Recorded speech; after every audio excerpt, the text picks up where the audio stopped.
Hey guys, tonight we take a slow walk through the dust of ancient Israel Palestine, but not in the way you might expect. There's no clash of empires or grand speeches echoing in marble halls. Instead, you're easing into the quiet rhythms of village life. Life shaped not by kings or wars, but by something far more vital and humble. Shared water wells. You're standing in the fading light of a stone-paved courtyard, the air thick with the scent of sun-baked earth. Somewhere, a chicken scolds a child. A donkey lets out a sigh that sounds suspiciously like your own after a long day. The ground beneath your sandals is warm, and at the center of the square, a circle of stones marks the edge of a well. It's not grand, it's not deep, but in a place where the rain dances on its own schedule, this little pit is everything. You take a slow breath. The sky is blushing pink, and you can already feel the quiet of the night settling in around the hills. But before you drift off into dreams, let us have a small reality check. You're about to fall asleep to the history of wells. Yes, wells. And believe it or not, you probably won't survive this if you expect explosions or dramatic betrayals. Unless you count one incident involving a stolen water jug and 3 angry goats. So, before you get comfortable, take a moment to like the video and subscribe, but only if you genuinely enjoy what I do here. And if you're feeling extra cozy, post your location and the current time in the comments. I love seeing where people are listening from, whether it's 10 p.m. in Tel Aviv or 2 a.m. in Toronto. Now, dim the lights. Maybe turn on a fan for that soft background hum, and let's ease into tonight's journey together.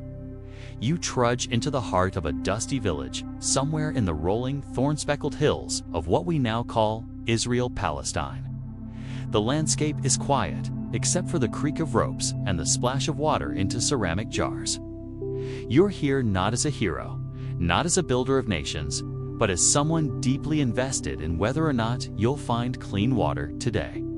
In these ancient settlements, think Bronze Age to Iron Age, the presence of a shared well was the line between thriving and vanishing. Villages without one rarely lasted long. Springs were rare, rivers even rarer. Rain came in seasonal whispers, then disappeared for months. You can almost feel the parched ground crackling beneath your feet. The well is not just a hole, it's a commitment. It's a communal one. Dozens of hands carved it over weeks, maybe months. Stone tools scraped rock. Baskets of dirt were hauled out, one miserable load at a time. Donkeys pulled their weight, though usually with more attitude than enthusiasm. And when water finally bubbled up muddy at first, then clearer with time, it was like discovering gold. Well, soggy, life-saving gold.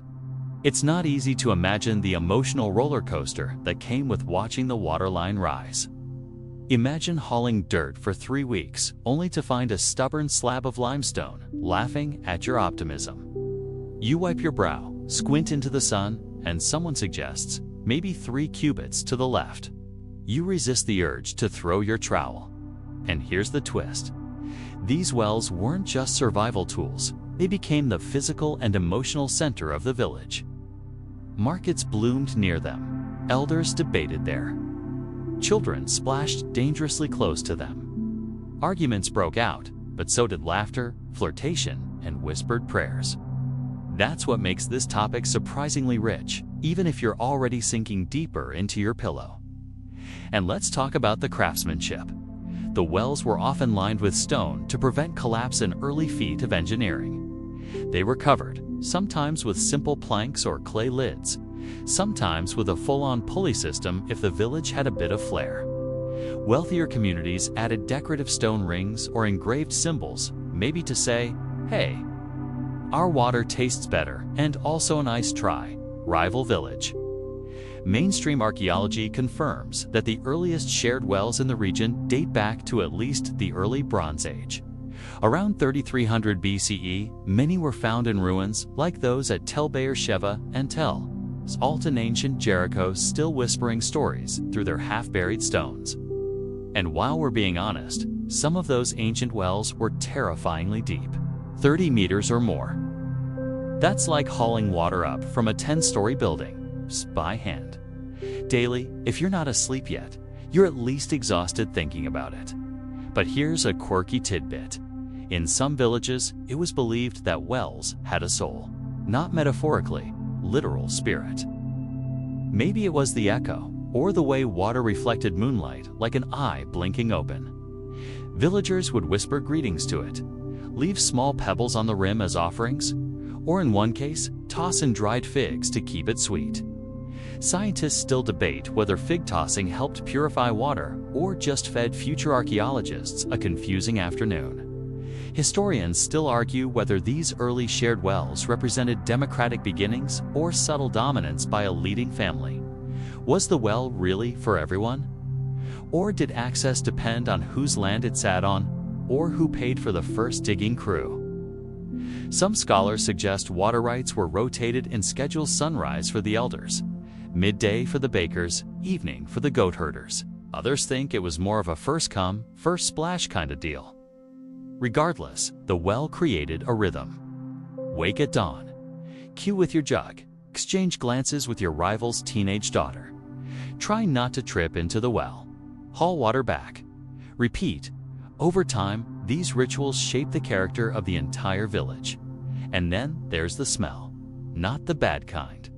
It's the warm scent of clay jars, wet earth, and sometimes mint growing nearby, nurtured by the runoff. You sit on a stone ledge and breathe it in, watching as another villager dips their bucket, careful not to splash. The sound of rope on wood, the splash of water, the creak of old pulleys, it's a lullaby if you let it be. Wells were also assigned to outsiders. A village with a working well said, "We're settled. We're strong. We're not moving anytime soon." That made them targets in tough times, but also magnets for traders, travelers, and the occasional desperate shepherd. At night, the well sits quiet, ringed by sleeping goats and sleepy humans. A bucket sways slightly in the breeze. You swear you hear a faint gurgle, like the earth humming to itself. It's peaceful now, but as you'll find out later, things didn't always stay that way. Water might be life, but it's also leverage, and not everyone agreed on how to share it. For now, you lean back against sun-warmed stone. The village murmurs into sleep. Somewhere nearby, a fig tree rustles. And in the center of it all, that little circle of water waits, patient and quiet, holding the village together in ways that even the villagers barely understand.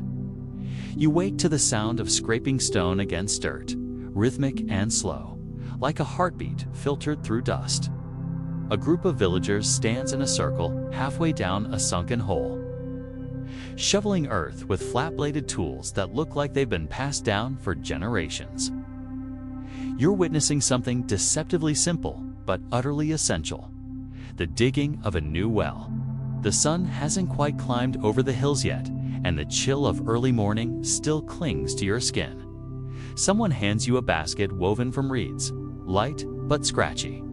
Your job, apparently, is to haul out loose soil from the pit, one dusty scoop at a time. Congratulations, you are now an unpaid intern in the water procurement department of 1500 BCE. Digging a communal well wasn't glamorous, but it was often an all-hands-on-deck event. Stone picks, clay scoops, bone shovels, tools that look like the kind of thing you might find in a museum. A sad little everyday life section were used with care and repetition. The process could take weeks, sometimes months. And just like now, it was done with no guarantee that you'd actually hit water. The donkeys nearby seem to understand your struggle. They roll their eyes. One lets out a dramatic bray, which in donkey speak definitely translates to good luck with that sediment layer. Still, the villagers persist. There's a quiet camaraderie in the work jokes muttered under breath. Laughter when someone slips, soft arguments over whether the digging angle is too steep. And here's something unexpected. The shape of the well matters. If you dig it too wide, it collapses, too narrow, and nobody can get in to maintain it. Ancient engineers knew this. Even back then, trial and error had created knowledge passed by word of mouth not textbooks. You can see it in the way they lean in, measuring depth with a rope tied to a sun-bleached stone weight. The dirt smells like memory dusty, bitter, strangely sweet near the bottom. A few clay shards turn up, maybe from an earlier attempt. Maybe someone dug here a generation ago and gave up. You wonder what they were thinking when they stopped. Did they run out of time, strength, hope? Historians still argue whether these early digging efforts were driven by communal survival instincts or by more personal ambition. One theory suggests families competed to establish their own wells. As a status symbol, whoever owned a water source could bargain marriages, trade more goods, or just enjoy the smug satisfaction of not having to walk 40 meters every morning. But digging wasn't always about conquest or ego. Sometimes it was an act of hope. A village might try again and again in different spots, consulting elders following the flight of birds. Or more fringe, hiring a traveling water seer who claimed to sense underground springs by holding a forked branch and waiting for it to twitch. Yes, ancient dowsing was a thing. And no, science still hasn't agreed whether it's completely ridiculous or just mostly ridiculous. Once the digging hit moist earth, a new phase began. The team would line the walls with stones carefully arranged to hold back collapse. This wasn't art, but it took an artist's eye. No mortar, no glue. Just gravity, patience, and a quiet prayer to whatever local deity handled aquifers. And here's a quirky tidbit you didn't ask for. In some villages, the first water drawn from a newly completed well was poured out again as an offering. No one drank it. They believed it belonged to the earth, a ceremonial thank you before people took their share. Even today, small rural communities in the region might still splash a little water on the ground before drinking. Old habits don't die, they evaporate slowly. The well you're helping dig begins to change shape now. A bucket, lowered on a loop of goat hide rope, hits a soft slosh. Cheers go up quiet, respectful, but proud. Someone throws in a coin, someone else tosses a sprig of thyme. A child leans too far over the edge, and an adult snatches them back just in time. No one wants to christen the well with a kid. The first draw of water comes up dark, murky. It smells a little like sadness and ancient algae. But over the next few hours, bucket after bucket, the sediment settles and the water clears. You take a sip. It's cool, slightly metallic, and tastes faintly of the stone it traveled through. It's not refreshing in the modern sense, no citrus, no gas bubbles, but it feels earned. Now that water is flowing, the real work begins. The villagers build a rim of stones around the top. It's more than decoration, it keeps animals from stumbling in. Less, of course. That animal is a goat named Yael, who has apparently made it her life's mission to test gravity at every opportunity. She is lovingly shooed away with a broom and a muttered curse that translates roughly as "you again." And speaking of animals, there's a technique some villagers use involving donkeys to help draw water. A pulley system is attached to a large wooden spindle. The donkey walks in circles, turning the spindle, lifting the bucket. It's not elegant, and the donkey is clearly judging the entire process, but it works. Slowly, painfully. Like your Wi-Fi when someone starts streaming in 4K. Mainstream. Archaeology supports this donkey-powered method, with remnants of early lifting devices, primitive shadoofs, and counterweights found near well sites. In larger settlements, you'd even find stone channels carved to direct overflow into troughs or nearby gardens. Nothing wasted. Every drop mattered. As the well opens for public use, a quiet shift occurs in the village. People begin to linger near it, not just for water, but for conversation. You overhear snippets. Who's getting married? Who left their sandals at the threshing floor? Who saw a jackal skulking near the fig grove? It's a living forum, a gathering space disguised as infrastructure. One elder leans against the stone rim, telling a half-believable story about the first well dug by his great-grandfather, using only a bronze spoon and sheer spite. A teenager rolls her eyes, but she listens.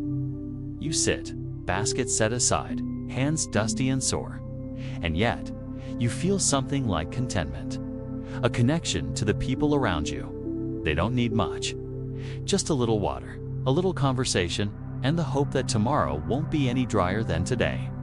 As evening drapes its golden shawl across the hills, the well stands ready, filled with potential and dust motes swirling in the last rays of sun. You walk away slowly, already knowing you'll return tomorrow. Not just because you're thirsty, but because this little hole in the earth has become a part of something bigger than survival. It's become part of the village's heartbeat. The days roll forward like a slow wheel over uneven ground. And now, the well, your well, if you dare feel a little possessive, has settled into the rhythm of village life. No more baskets of dirt. No more donkeys glaring at excavation efforts. Instead, there's something more complicated brewing: politics. And not the grand kind, with kings and scrolls and ceremonial swords now. This is petty, sleepy, low-stakes politics. The kind that plays out in passive-aggressive glances and early morning side-eye. You arrive just before dawn and find 3 people already in line, not waiting patiently, no hovering. The kind of hovering that says, "I'm first. I've been here longer than you, and I've got the bigger jug." It's subtle, but unmistakable. And as you step into this low-boil standoff, you realize something important. Shared wells were never just about water. They were about order. And order, my friend, is fragile. You look around and notice the unofficial rules already in place. The elder women go first usually. Children fill the smallest jugs. Teenagers are expected to pretend they're helping, but mostly just flirt near the rope pulleys. And the most influential family in the village. They don't wait in line. They simply show up, dip their bucket, and leave. No words exchanged, no complaints.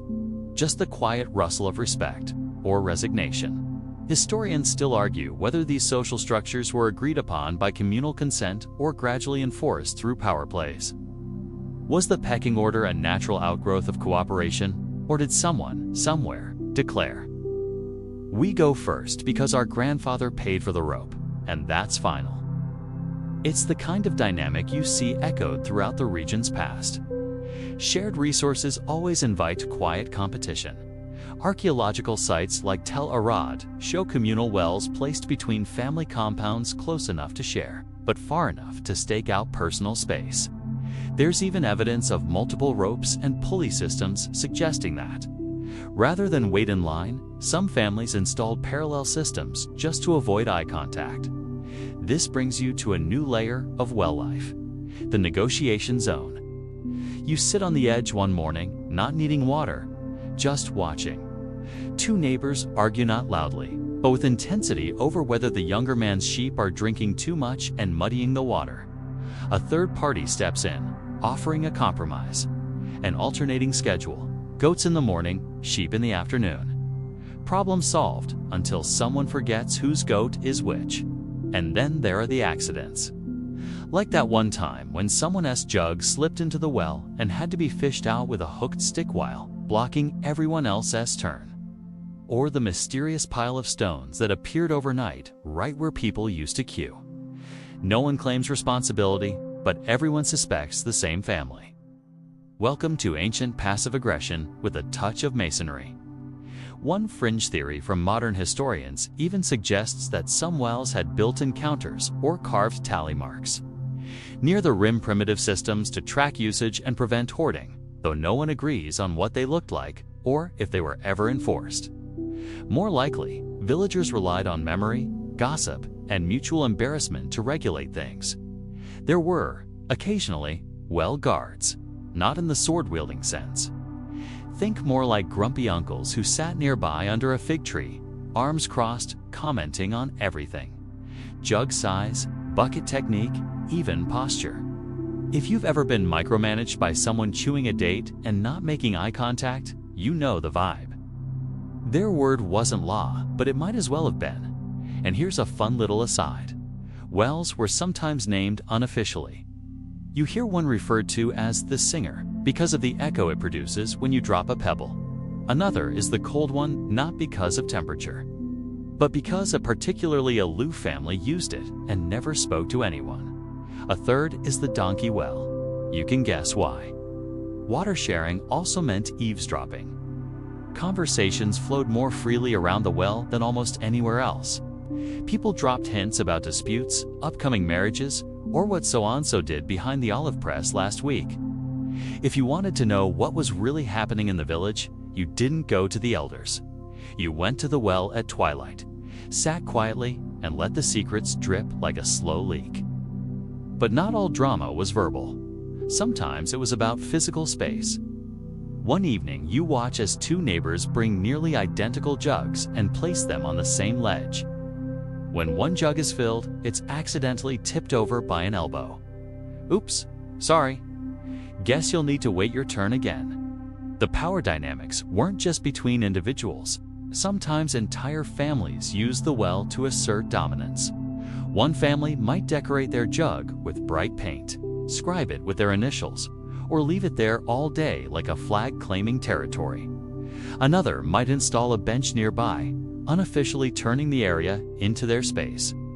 You could practically feel the tension, quiet, civil, but sharp enough to slice olives. And speaking of olives, you begin to notice something else. How many small trades happen by the well? Someone offers a jar of brined olives in exchange for help carrying water. Another promises a loaf of barley bread if someone lets their cousin cut the line. No coins change hands. Just water-based bartering, the driest form of capitalism. Still, not every interaction is strategic or tense. Some are deeply human. You see a mother lifting her child up to watch the bucket disappear into the dark. The child gasps when it comes back full, as if by magic. You hear an old man hum a tune as he draws water, passing time more than anything else. These soft moments remind you that the politics of the well are balanced by the patience of the people. And then, of course, someone ruins it. A visiting merchant new to the village tries to skip the line. No greetings, no waiting. Just dips his jug in like the laws of queuing don't apply. The silence that follows is louder than a thunderclap. No one confronts him, not directly.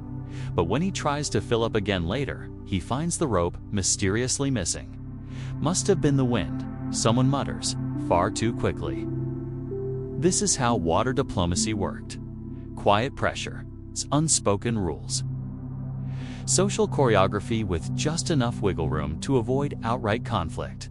Mainstream historical sources suggest these interactions weren't isolated to one culture. Across the Levant and Mediterranean, shared wells became informal community courts. Disputes were settled or, more often, smoothed over between bucket pulls. Not by laws carved in stone, but by eye rolls, muttered sarcasm, and the threat of communal disapproval. As twilight fades and the queue shortens, you finally step up. The rope creaks, water splashes. You feel the weight settle in your arms, not just of the jug, but of the invisible tension that comes from living together in close quarters. Sharing something that everyone needs, but no one truly owns.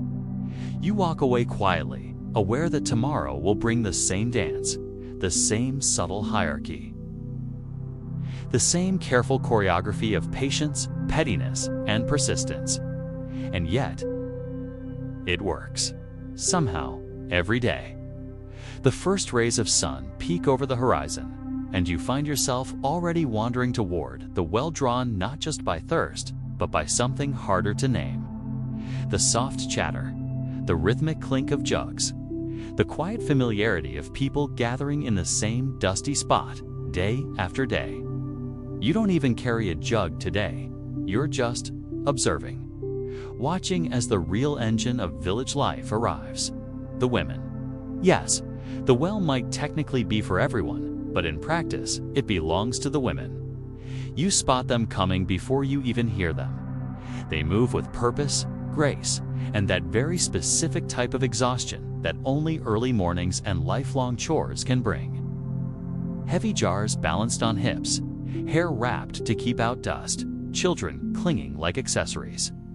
You take a seat on a nearby stone ledge carefully, because last time it was covered in goat droppings, and watch the morning unfold. The women work quickly, hauling water, adjusting their robes, calming squabbling toddlers, and exchanging greetings that mean more than they say. Peace to your house is the standard opening line, but there's a hidden layer. Tone, facial expression, who's included in the eye contact. It's an emotional handshake. One woman, Myra, stands slightly apart. She fills her jar in silence, then walks it to her family's compound without a word. Her absence from the usual banter tells you more than any shout could. Something has shifted. You'll hear about it by sunset. You start to realize the well is not just a water source. It's a social web, spun each day with murmurs, glances, and shared routines. Here, friendships blossom, feuds simmer, alliances form. Not loudly, this isn't a marketplace, but in quiet exchanges that feel as weighty as stone. Historians still argue whether these well-side interactions gave women more influence in the village than their formal roles might suggest. Legally and religiously, they had limited power, but socially, they were the memory keepers, the enforcers of etiquette. The ones who could lift your status or quietly bury it under a flood of disapproving silence. And they did it while carrying 30 pounds of water on their shoulders. Modern anthropology supports this idea.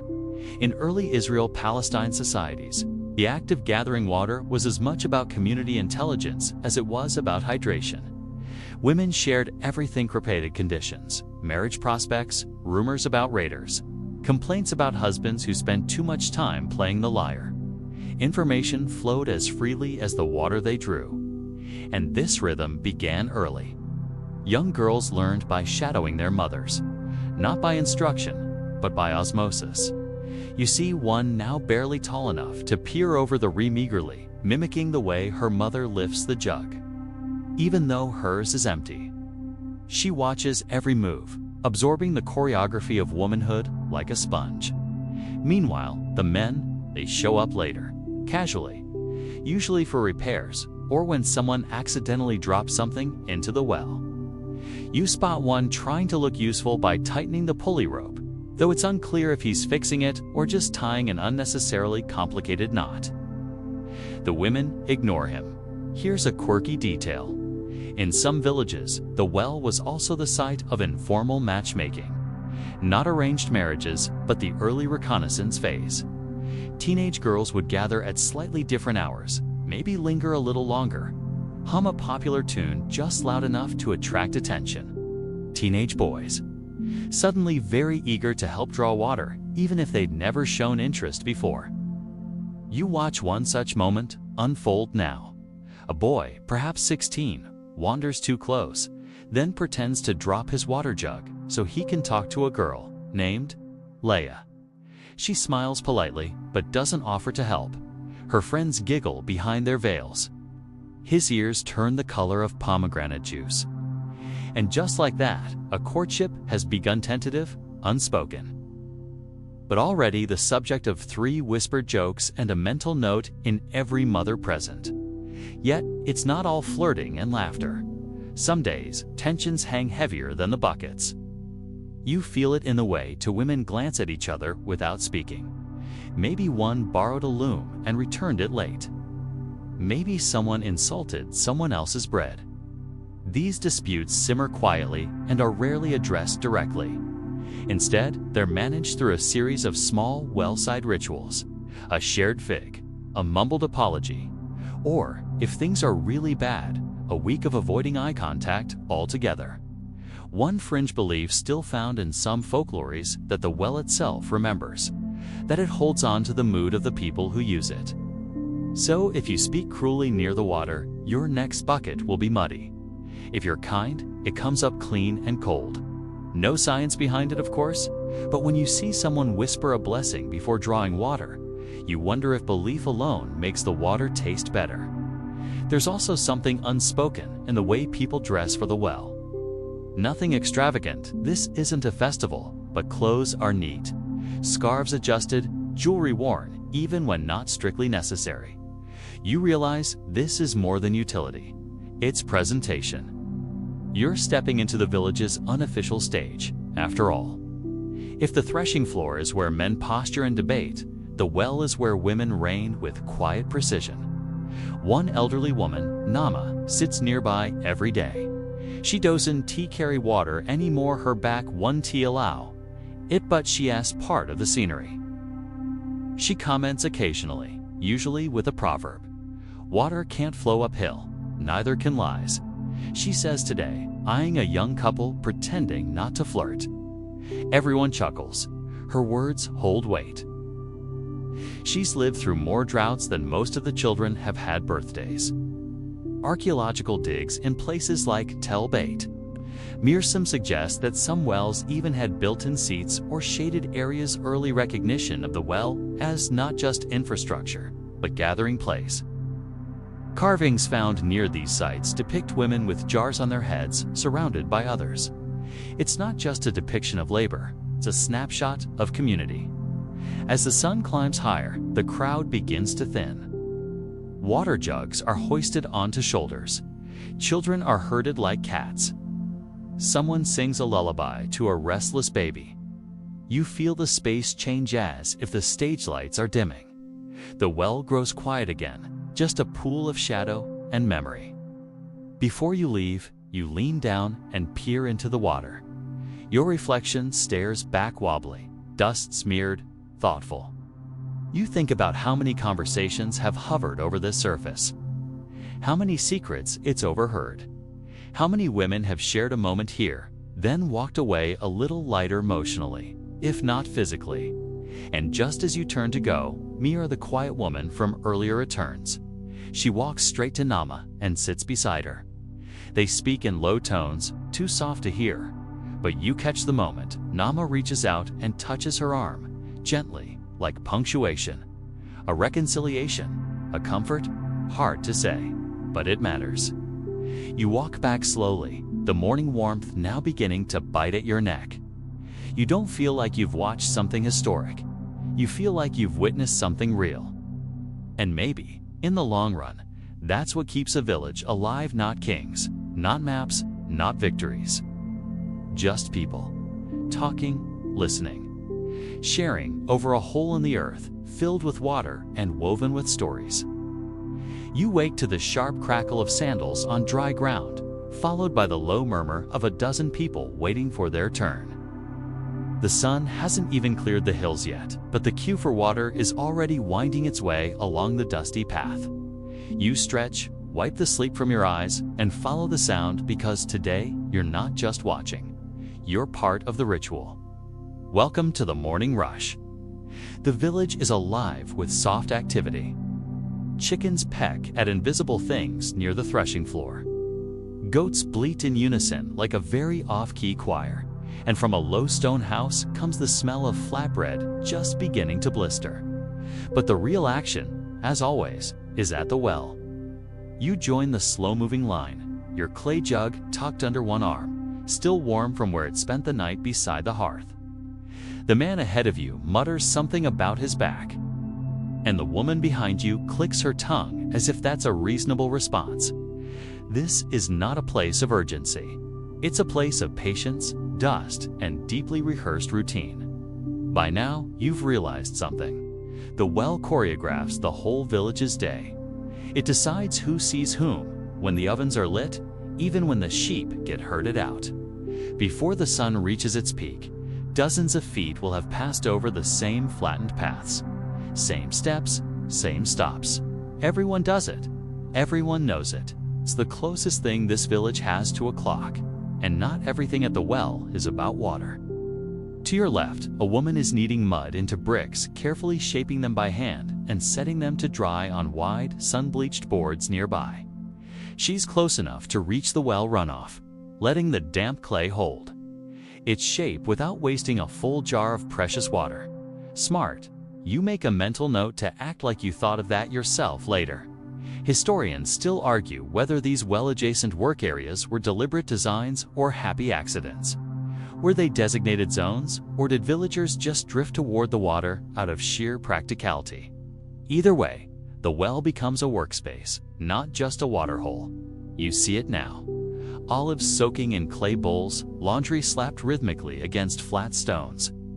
A boy trying to cool down a screaming baby by splashing a few careful drops on her tiny feet. There's a rhythm to it all. One woman draws water, another sets her jar down and immediately opens a pouch of herbs to rinse. Someone else rearranges a stack of dried dates nearby. You find yourself humming along with the low murmur of conversation, the occasional sharp laugh, the creak of a pulley rope pulling against gravity. And then, because it wouldn't be a true village morning, someone shows up dramatically late.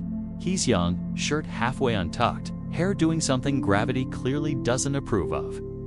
He carries a jug that looks suspiciously clean, clearly not used in days, tries to sneak into the middle of the line with all the subtlety of a braying mule.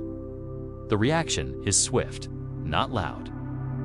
Just a dozen narrowed eyes and a collective inhalation sharp enough to lower the temperature. You glance around and see the brickmaker raise one eyebrow.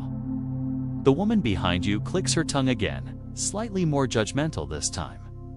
The young man retreats. Order restored. And here's your quirky tidbit for the day. Some wells had carved instructions or etched symbols near them, simple things like water level markings, family signs, or warnings. At one dig site, archaeologists even found a stone with what looked like tally marks beside the well. Were they tracking usage, or perhaps votes for most annoying line cutter? No one knows. You're nearly at the front now. The stone rim is worn smooth where thousands of hands have gripped it. You rest your jug and lean forward, peering into the deep dark that has become oddly comforting over the past few days. The water reflects nothing, just a shimmer of movement, a memory of sky. You lower the bucket slowly, the rope running through your hands like a song you know by heart. The bucket splashes, fills, creaks its way up again. You pour carefully, watching the jug fill like a belly after a long fast. There's something deeply satisfying in the moment the water reaches the rim clear, calm, complete. And as you step aside, letting the next person take their turn, you realize something else. This is the only time in the day when people rush. At the well, time stretches. Conversations can wander. Thoughts can unfold. The act of drawing water becomes meditative, like a ritual choreographed over centuries. Nearby, someone started sweeping. Not the well area, no, that's already kept pristine, but the space beside it. Dust, as always, is losing its battle against everything. But the effort matters. It's not about keeping clean. It's about keeping order. The sweep marks the edges of this little world. Even goats know their place here. Two of them are tied to a fig tree just outside the informal circle, chewing with loud disinterest. A child offers one a crust of bread. The goat ignores it. Typical. You find a place in the shade and watch again as the queue reforms. No one speaks loudly. There's a hush around the well that no one dares break. It's not religious exactly, but it's definitely reverent. Someone does speak above a murmur. It's usually a child. And even then, they're quickly shushed by a dozen index fingers. Mainstream historical records suggest that in early villages across this region, the well was often the only source of reliable water. Springs came and went. Rain was fickle, but the well could be counted on. And so, over time, it was treated with the same seriousness usually reserved for elders and sacred trees. You remember hearing a story? One village, somewhere in the Judean hills, had a well so respected that anyone caught spitting near it would be banished for a week. Not killed, not whipped. Just sent to sleep in the fields with the donkeys. Somehow, that sounds worse. And while this village doesn't have a written rule book, you know one thing. Everyone knows the rules, where to stand, how to draw, who speaks first, who gets quiet space. It's unspoken, but ironclad. And that might be what's most fascinating of all, not the water itself, but how something so basic can become the root of so much structure. By late morning, the crowd thins. People trickle back to their homes, jugs on their shoulders, heads bent forward in balance. You hear soft calls from one courtyard to another. "Bread's ready," someone shouts. "Did you hear about Mira?" says another, which makes your ears perk up. You pass by the brickmakers, drawing rose-perfect, sun-baked rectangles. Now, a few glisten with moisture, touched by well water and mid-morning heat. She nods at you. You nod back. No words. Just the kind of acknowledgement that says, you belong to the routine now. And maybe that's the beauty of it. In a world that changes with every harvest, every storm, every passing caravan, the well stays the same. It's where you start your day, where you trade a joke, where you take a breath, where you fill up more than just your jug. Today, you wander a little farther from the village center, just beyond the last low stone wall, where the ground starts to slope toward the wild scrub. There's a dry wind curling across the landscape, lifting dust in slow spirals, and the grass has turned the color of forgotten parchment. You're not heading to the usual well this time. You're heading to a dispute. And around here, that means a second well. Yes, brace yourself. The sleepy tension of small-town life has escalated into something that could almost be called a conflict. But in true ancient village fashion, it's not about land or inheritance. It's about who gets to use the old well and why someone decided to dig another one without asking anyone first. You reach the spot and see it immediately. A second stone circle, slightly off-center, half the size of the original. Newer stones, shallower pit. And standing beside it, arms crossed and chin held high, is one of the village's elder men. Let's call him Baruch, a man of few words and many opinions. The second well Baruch insists is for overflow, for convenience, for special occasions. But everyone else knows the truth. He didn't want to wait in line anymore. And now, the village is divided. Some still gather at the old well, out of respect, out of habit. Others have started drifting here, to Barrack's shiny new shortcut, grumbling as they do it, but enjoying the shorter queue. And you've come to watch how this all plays out, because when wells multiply, so do the politics.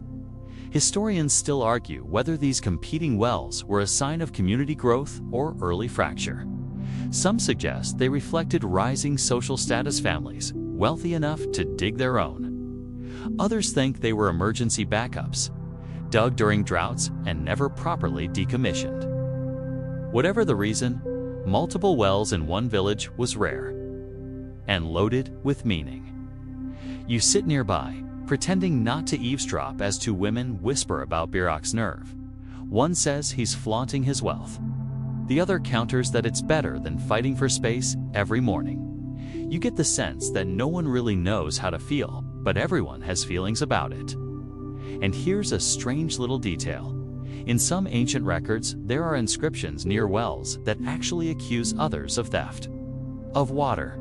Yes, stealing water was a thing. Not just from storage jars, but straight from the source. Someone would draw extra at night or secretly divert the runoff to irrigate their herbs. In one case, archaeologists even found what looked like a narrow trench leading away from a well toward someone's house. It's passive-aggressive irrigation at its finest. Baruch's new well doesn't have trenches yet, but you notice it's already surrounded by carefully placed stones. A spot for tying animals, and a shaded stool that looks suspiciously like it was stolen from the olive press.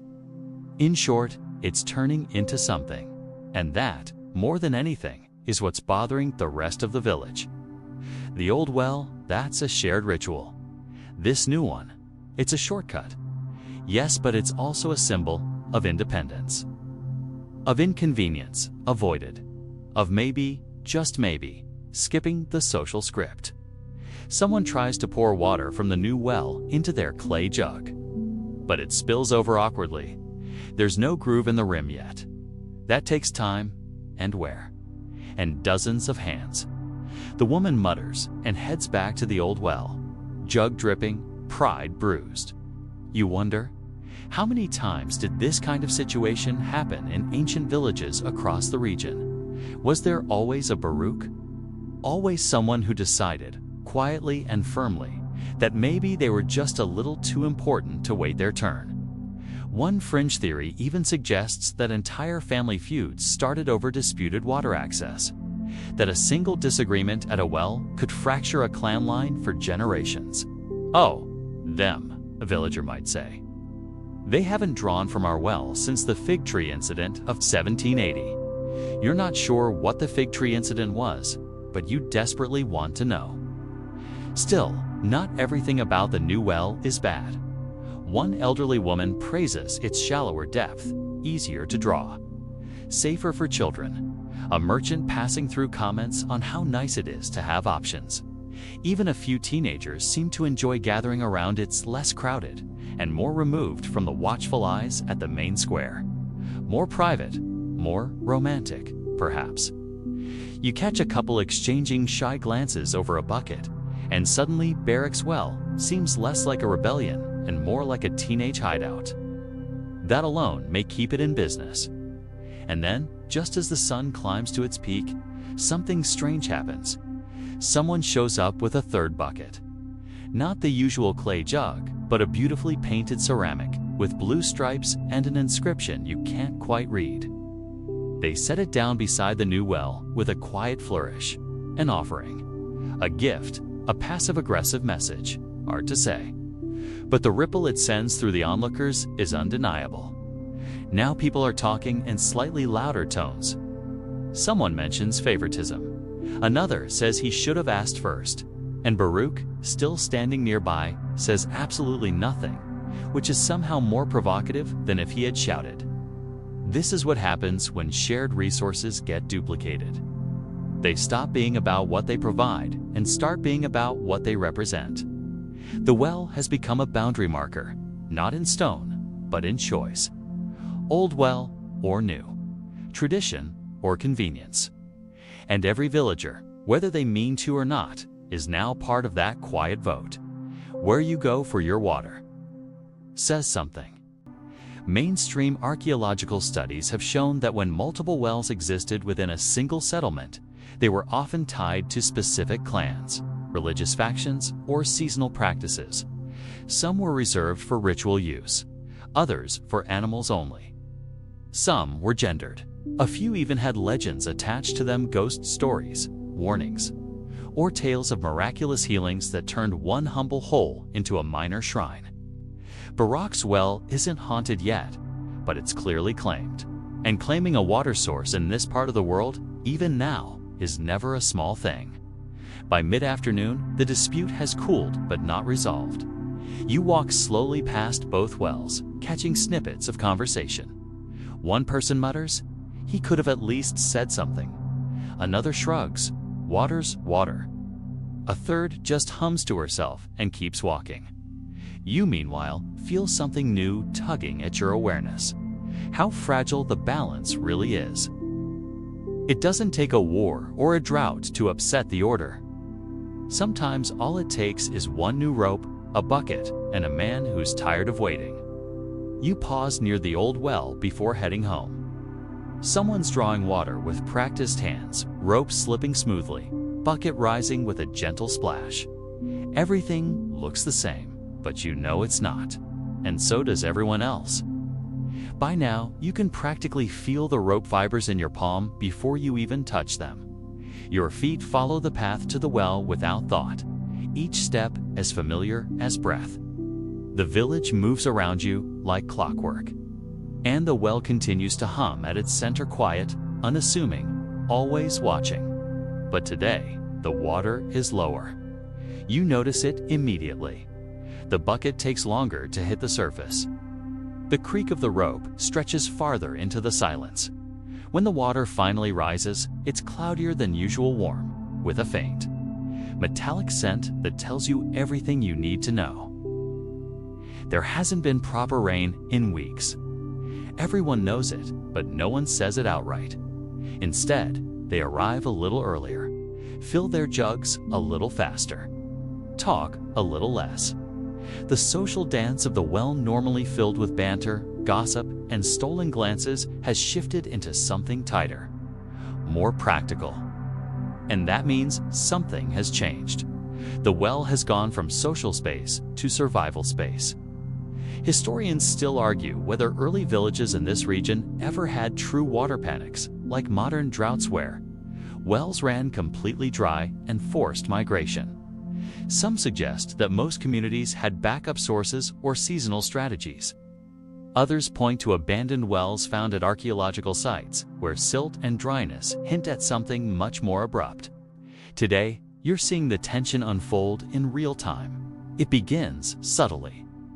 One woman draws water and pauses a little longer than usual to inspect it.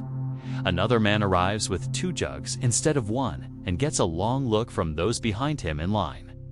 A few words are exchanged sharp, but still polite. No shouting, not yet. But the air is tighter, and the line is longer.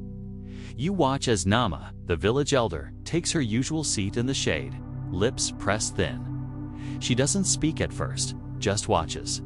But when a young man tries to jump the queue, she raises a single hand, and that's all it takes. He lowers his gaze and steps back. No one crosses Nama, especially not when the water is low. Here's a quirky tradition. In times of drought, some villages would perform a well ceremony. Nothing formal, just a gathering of elders, maybe a spoken blessing, a small offering tossed into the water, something symbolic, an olive branch, a pinch of grain, a splash of milk.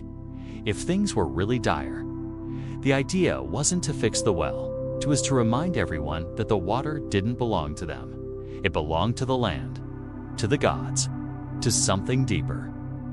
This village doesn't go that far today, but you can feel the same instinct stirring. A young girl drops a flower into the well after filling her jug. No one comments, but everyone sees it. And here comes the real shift. People stop lingering. They fill. They leave.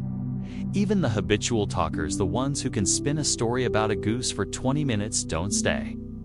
You feel it in the way footsteps retreat faster, in how the usual clatter of jugs being set down now feels hushed, like a sound you're not supposed to hear too loudly.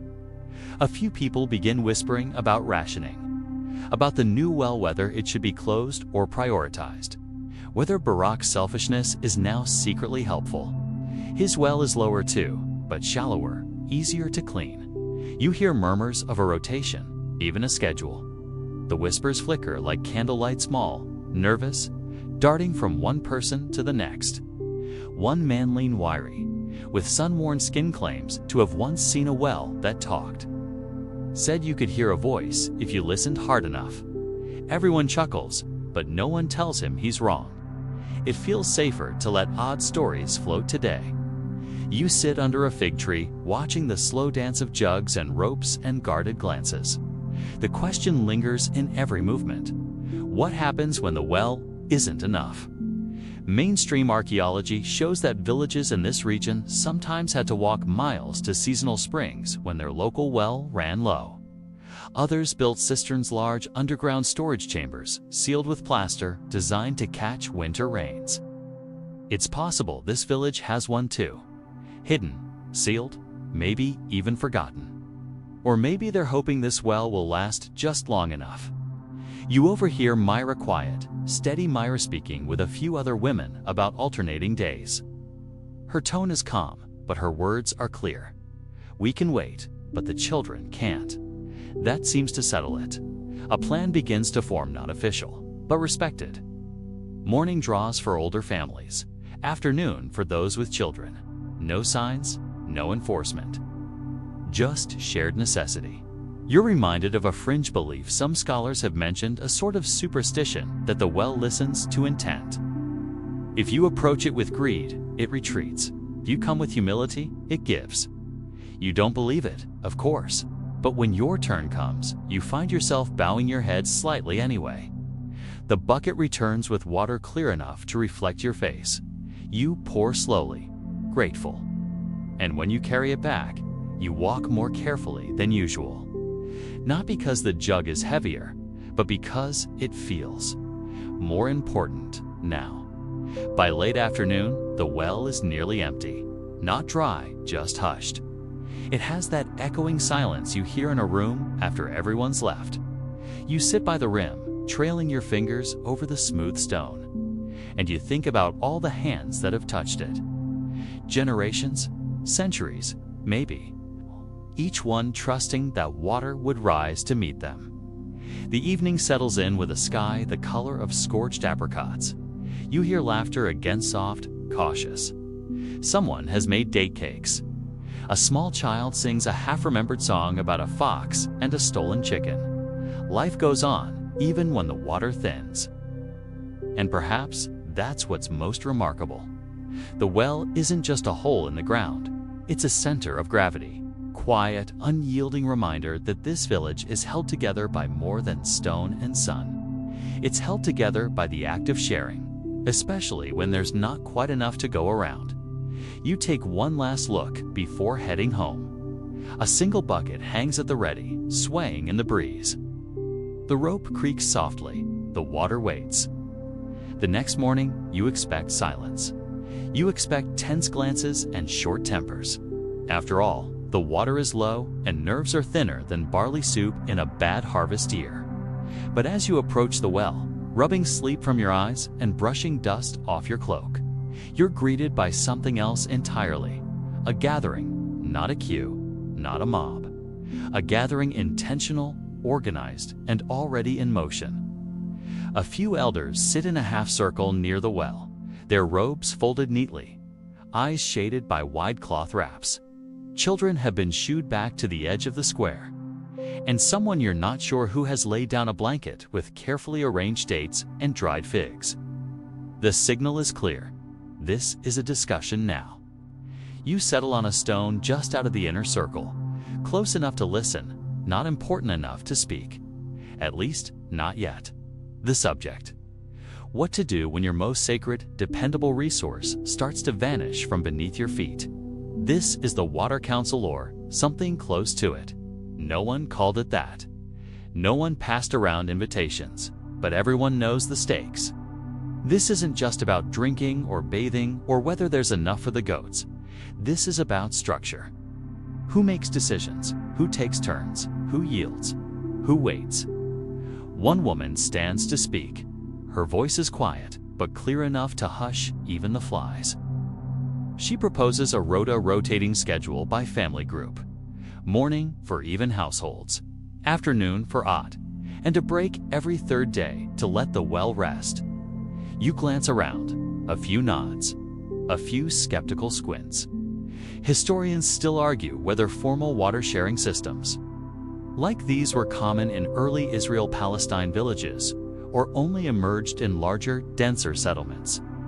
But archaeological records do suggest that some wells were marked with boundary stones or had inscriptions, indicating limits, likely an effort to avoid exactly what's brewing here.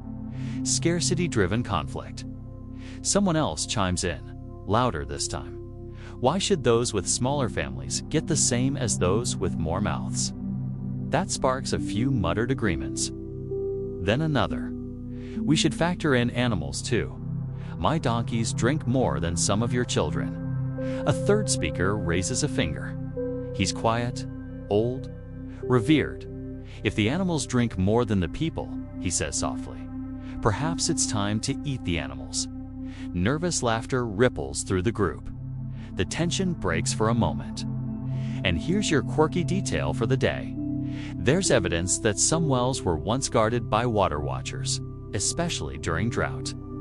These weren't guards with spears, more like wellside referees, people assigned to count jugs, monitor timing, and gently nudge line cutters back into place. One tablet even describes a watcher who is paid in olives. You wonder if that was a punishment or a bonus. In the middle of this council, you spot Baruch, the man of the second well. He hasn't spoken yet, but he's definitely listening. There's something wary in his eyes, like a shopkeeper watching customers eye the last loaf on the shelf. When the conversation turns toward his well, everyone goes quiet. Then, the question drops like a stone into a still pond. Should we combine both wells? The silence stretches. It's not just about combining water, it's about combining authority. It means breaking down the lines that had quietly formed between Baruch's people and everyone else. It means admitting that no one's well, no matter how cleverly placed or recently dug, is enough on its own. Baruch clears his throat. If we alternate days, he says slowly, the newer well will hold longer. Less draw means less loss. I'm willing, if we agree, to share evenly. It's not exactly a surrender, but it's close enough. Mainstream historical studies of Levantine settlements often highlight how consensus building happened around physical needs, while councils and elders held sway in big decisions. It was shared resources, water, grain, grazing space that forced daily collaboration. The well was the great equalizer. Everyone needed it. No one could hoard it without consequences. And as you sit there, watching these people speak, nod, grumble, and eventually settle into agreement, you realize something.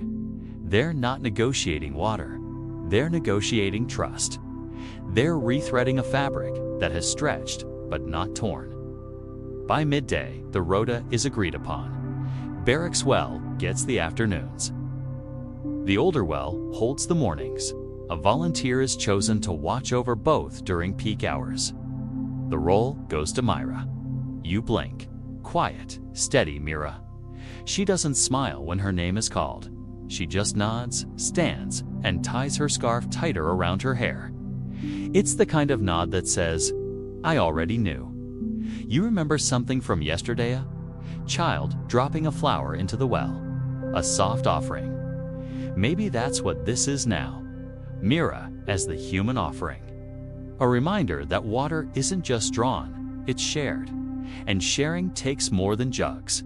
It takes people who pay attention when no one else wants the responsibility. As the gathering breaks up, someone brings out fresh bread and a jug of date wine.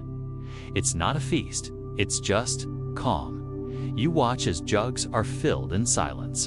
And you realize the queues are shorter, not because the well is full, but because people have decided to wait longer. Later that evening, you visit the newer well. It's quiet. The rope has been coiled neatly, the bucket polished. No one uses it tonight, per the new rules. But it feels different, like it's part of the village now, instead of standing just outside its circle. There's a fringe theory among a few scholars that the first water-sharing agreements were also the first governments. Not palaces, not warriors. Just people sitting in a circle, arguing politely over how not to die of thirst. You think about that as you dip your fingers into the bucket at the edge of Barrack's well, just enough to taste the coolness. It still tastes like water, but it also tastes like compromise. On the walk home, you hear laughter again. Someone is telling the singing well story, embellishing it further with each retelling. Now, apparently, the well doesn't just sing, it predicts marriages. You roll your eyes, then you smile. These are the stories that keep people hopeful when the water gets low. As night falls and the stars begin to burn through the twilight, you understand something deeper than you did yesterday. A well isn't just a hole filled with water. It's a mirror for the people who draw from it. And today, at least, that reflection looks strong. The wind changes. It's not dramatic, not a storm, not a prophecy sweeping in with fire and omens, just a shift. A cooler breeze from the west, a scatter of clouds drifting across the sun, and with it, a feeling you can't quite name. Something stirring beyond the stone walls of your village. And that's when the strangers arrive. They don't come marching with banners. It's no horns, no traders shouting about cinnamon or blue dye or elephants. Just a slow-moving pair of donkeys, a man in a long-patched robe, and a woman with eyes sharper than her words. Their jugs are empty. Their feet are cracked. And they head straight, of course, to the well. You watch from a distance, waiting for the first ripple. Strangers at the well. That's not an everyday event. Not here. Not in a village that hasn't changed much in the last 100 planting cycles. And yet, this isn't a panic. This is curiosity. Who are they? Where did they come from? What language are they speaking? And most importantly, are they just passing through? By the time you get close enough to hear, the woman is already negotiating with Mira. Nothing heated, just calm questions. Where's the water deepest? Do you ration? Is there a cost? Myra doesn't answer right away. You see her weighing the moment like a merchant weighs saffron, precisely, cautiously, with the weight of 100 unwritten rules in her hands. Eventually, she nods. You may draw, but only enough for today. And just like that, the boundary expands. Historians still argue whether early Israel-Palestine villages like this one engaged in regular trade or whether outside contact came in bursts, unpredictable like desert rain. What we do know is that the well was often the first and last point of contact. You don't offer food first, you don't offer shelter, you offer water, because water means welcome. The strangers drink in silence. The man pours a little into his hand, rubs it over his neck, muttering something you can't quite hear. A prayer, a ritual, or just the universal sound of relief. They refill their jugs half full only and step back. They don't linger, but they also don't leave. Instead, they tie their donkeys under the fig tree and sit nearby, watching the flow of the village like someone reading the sky before a storm. And slowly, information begins to trickle in. They're from the south, they say, beyond Hebron. Their own well dried early this season. Their neighbor's one was poisoned by what or whom, they don't say. And they've been walking for days. They know of a caravan road that cuts through the foothills. They've heard of copper mines near the coast. They ask if your village grows lentils or stores barley. Your ears perk at that last part.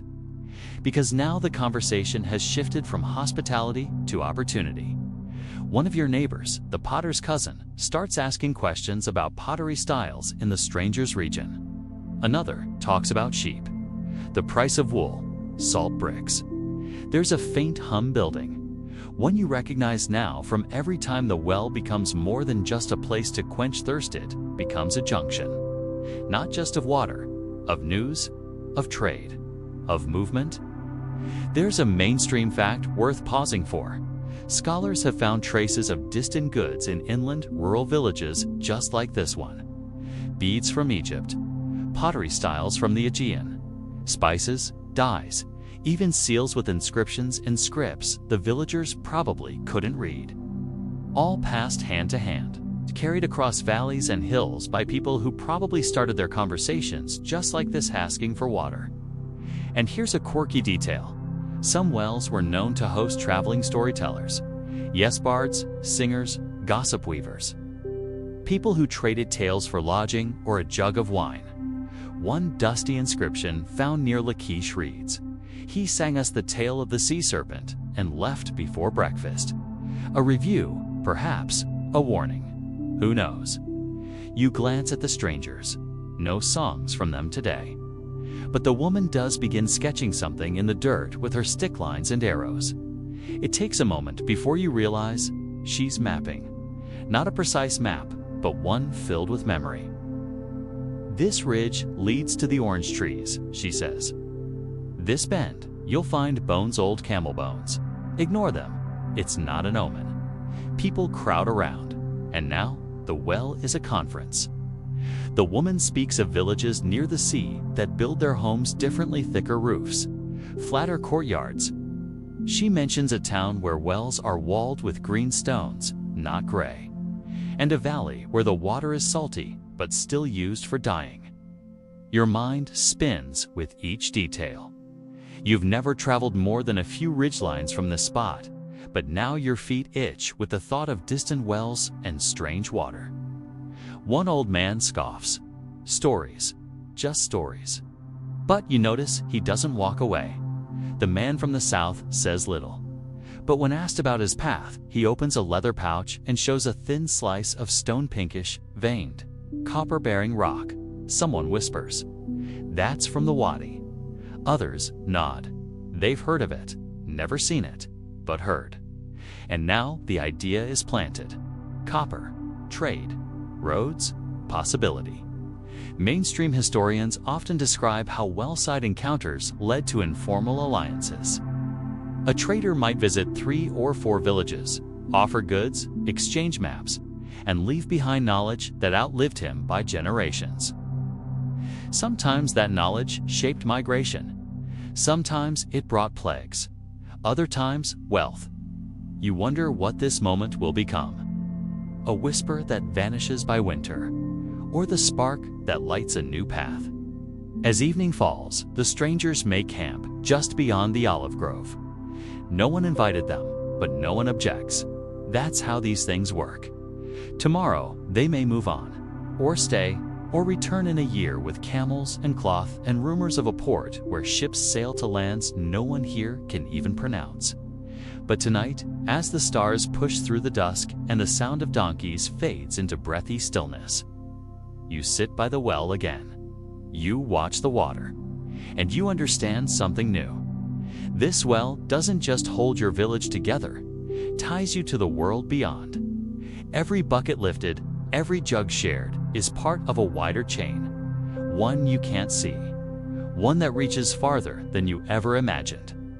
The strangers have left a mark not in the stones, but in conversation. And tomorrow, when someone drops a fig into a trader's palm or sketches a crooked path into dry soil, it will trace back to this moment, this well, this quiet shift. The strangers are gone by dawn. No farewell, no dust trail, no lingering coaches, the faint outline of their footprints in the dirt near the olive grove, and a single almond shell pressed into the soil beside the well.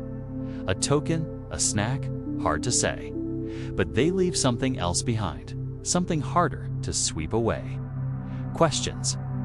All morning, people talk in lower voices. Not anxious, not excited, just curious. They ask about salt, about copper, about caravan paths and sea-dyed cloth. They don't speak of it directly, not yet, but you can feel it under every word. What else is out there, and what would we trade for it? Because now, the well isn't just a source of water, it's a nexus. And as you lean against its familiar stone, you begin to notice just how many kinds of people pass through here. Today, for instance, a potter sets up beside the well. Not the village's usual potter, this one's younger, from somewhere in the north, judging by his accent and his uneven beard. He's brought 3 large jars strapped to a donkey and a bundle of smaller ones wrapped in woven red mats. He doesn't try to sell them, not at first. He just sits, draws a little water, waits. And sure enough, a few of the village women approach, curious. What clay did he use? How did he fire it? Why do the rims curve inward like that? They're for travel, he explains. So they don't spill. You see the glimmer in Mira's eyes. She's thinking of the long walk to her sister's village. Ah, a tighter jug. Yes, that changes things. Historians still argue whether these kinds of micro-trade small item for item bartering were widespread, or just occasional flare-ups during droughts and festivals. But material evidence suggests a vibrant network. Pottery fragments in one hilltop village match styles from 50 miles away. And some jugs even carry potter's Marksteiny scratches or stamps. Early branding, perhaps.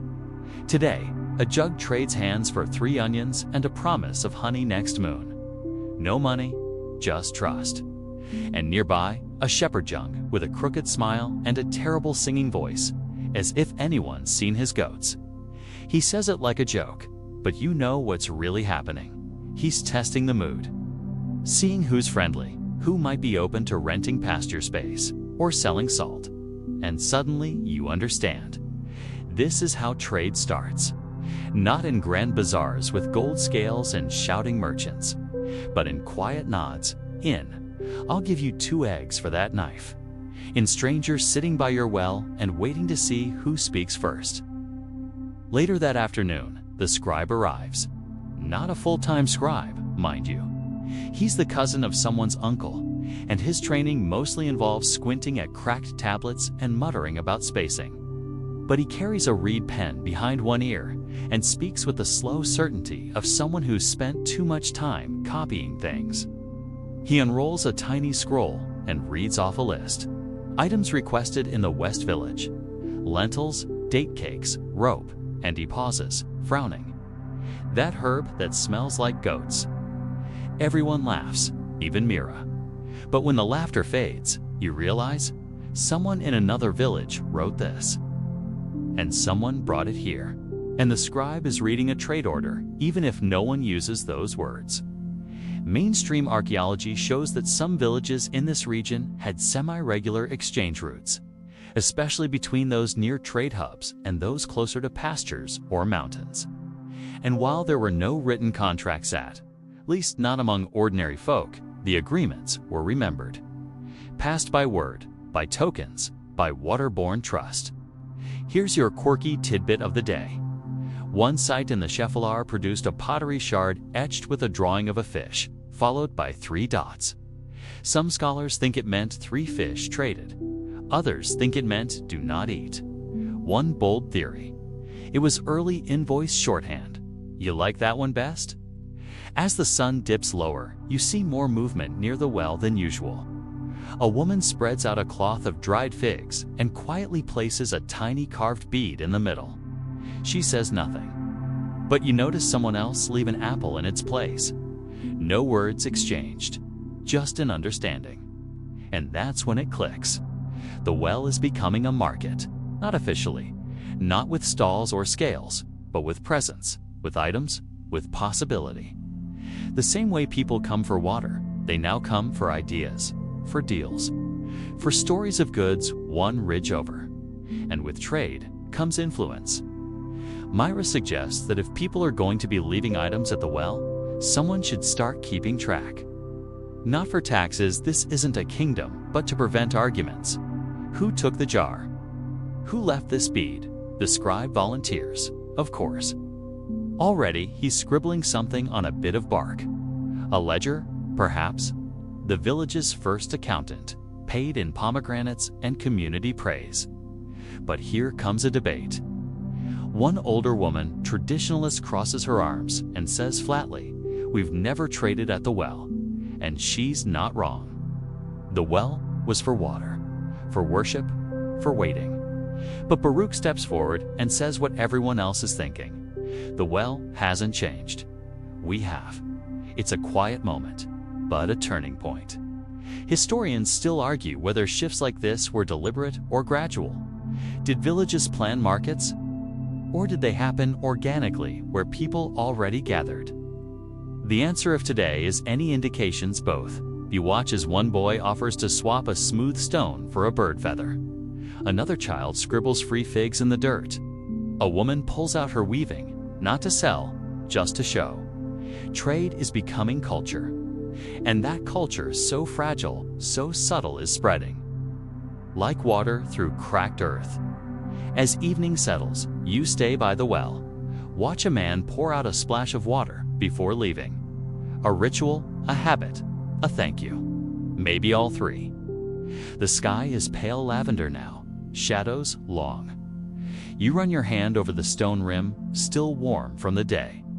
You think of what this well has been: a source, a stage, a secret keeper, and what it's becoming. A bridge to the world beyond. 2 new goods. 2 new ways of thinking. And tomorrow, who knows? Maybe a new stranger, a new language. A new story carved into a shard and left behind for someone else to decode. The well remains, but the village, it's shifting. And you're part of that shift. The well sings a different song now. Not literally, though one of the children insists she heard it hum last night, but in the way people move around it. Linger beside it, shape their lives in gentle orbit. It has become more than a well. It's a place of memory, of transaction, of tiny performances. And like any stage that keeps drawing a crowd, it begins to attract something even more complex than trade.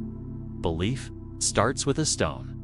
Flat, reddish, ordinary at first glance. But someone has carved a small spiral into a tedious single continuous line that curls into itself like a snail shell or a stylized droplet.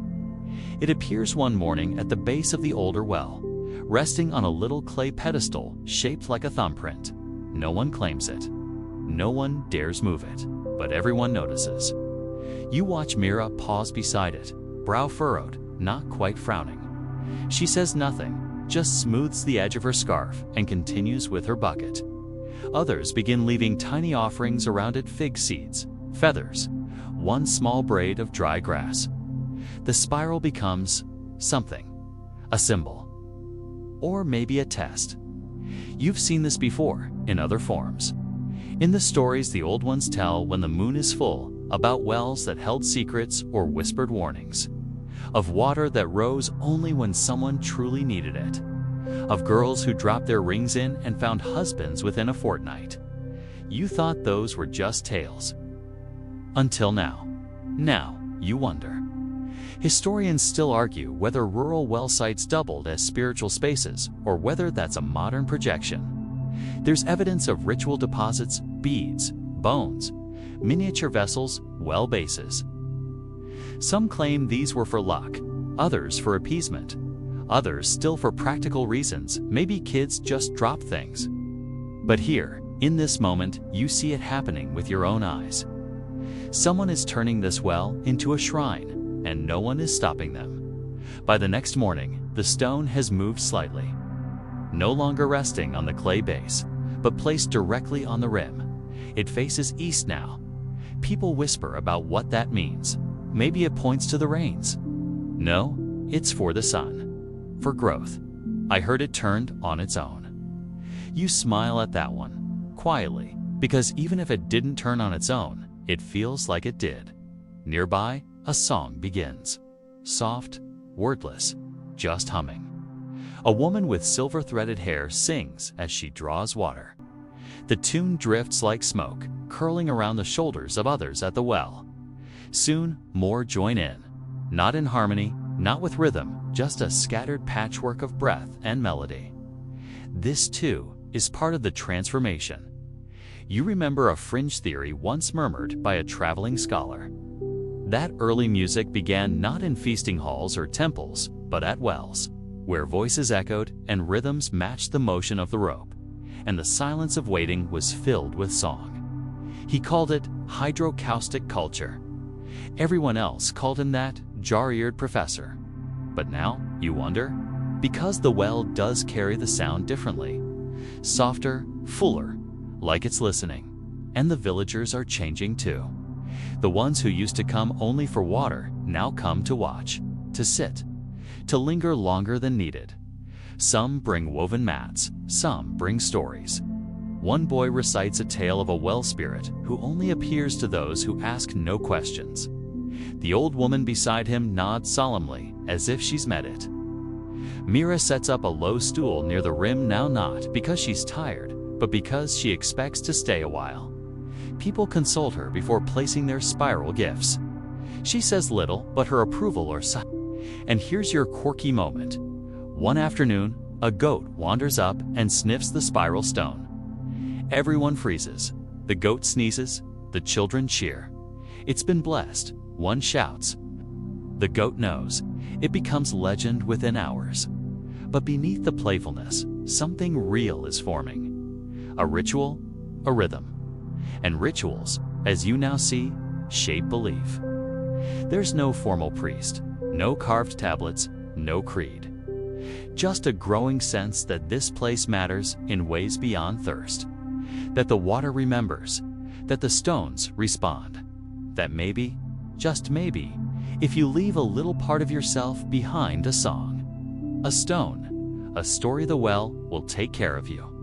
Mainstream research often traces religion to temples and texts, but belief usually begins in daily need, in the places where life and risk intersect, and nothing carries more quiet power than the place where you draw the water that keeps your family alive. Even Baruch, usually dismissive of what he calls fig dreamer nonsense, starts tying his drawer pin a new pattern, 3 knots, evenly spaced. For balance, he mutters, when someone asks.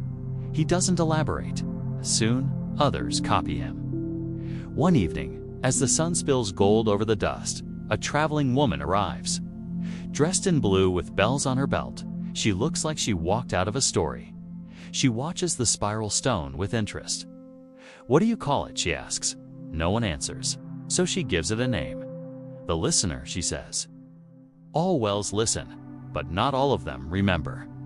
And just like that, the spiral has a name. You smile, because now the well has a spirit, not a god, not a rule, just a whispering presence that feels as real as the breeze.